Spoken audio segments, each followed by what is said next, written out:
my honor to launch the Wear the Ribbon campaign.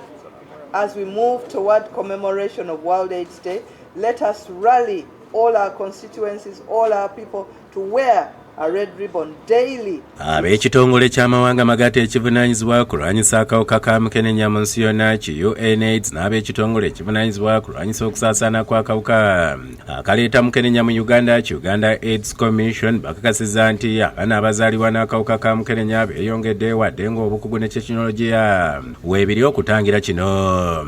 Twogedde nnyo ku bawala abalina emyaka 15 okutuuka kwa 24 bafuna obulwadde buno mangu. Omuwendo gw'abaana bafuna akawuka ka mukenenya buli mwaka tegunabo gukyatweralikiriza singa gugenda wansi w'enkumi 3 era still kibi naye twandibadde tugamba we are on track. Bano basaba maama okunyikira okugenda mu malwaliro okunywa eddagala nga bali mbuto n'okuzaalira mu malwaliro bayambibweko abakugu kitaasa abaana abazaalibwa. Tubwakafuna akawuka ng'already alina olubuto risk y'akawuka ako okugenda ku mwana ebeera waggulu nnyo okusinga oyo maama ayalina akawuka ka mukenenya n'afuna olubuto ng'already ali ku ddagala kubanga awo akawuka ka mukenenya kabakali wansi.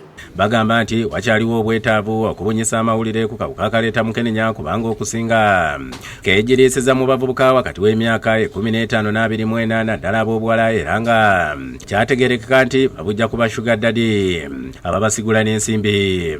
Twetaaga okunyonyola ekintu kino bulungi abantu baffe abawansi basobola okutegeera nti akawuka kano gye kali tukalaba. Babadde ku media center wano mu Kampala mu lukuŋŋaana lwa bannamawulire nga banjula enteekateeka z'olukuŋŋaana gaggadde ku mukenenya olunaabeerawo nga 13 omwezi ogujja ku ofiisi ya pulezidenti wano mu Kampala alaze obwennyamivu olw'omuwendo gw'abavubuka abakwatibwako akawuka oguli waggulu so nga wateereddwawo kaweefube okukendeeza omuwendo guno.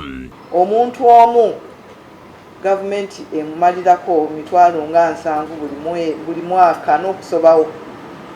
Twagala tube nti ssente ezo zisobola okukola ekintu ekirala kubanga byonna bye tutaddewo weebiri bisobola okukola omulimu guno abantu ne baba nga tebakyafuna bulwadde buno. Kyokka newankubadde guli gutyo bakakasizza nti gavumenti n'ebitongole ebirala bitadde obutitimbe bw'ensimbi mu kulwanyisa akawuka ng'olugendo lukyali luwanvu okutuuka ku kiruubirirwa ky'okumalawo akawuka ka mukenenya we tunaatuukira mu mwaka 2023.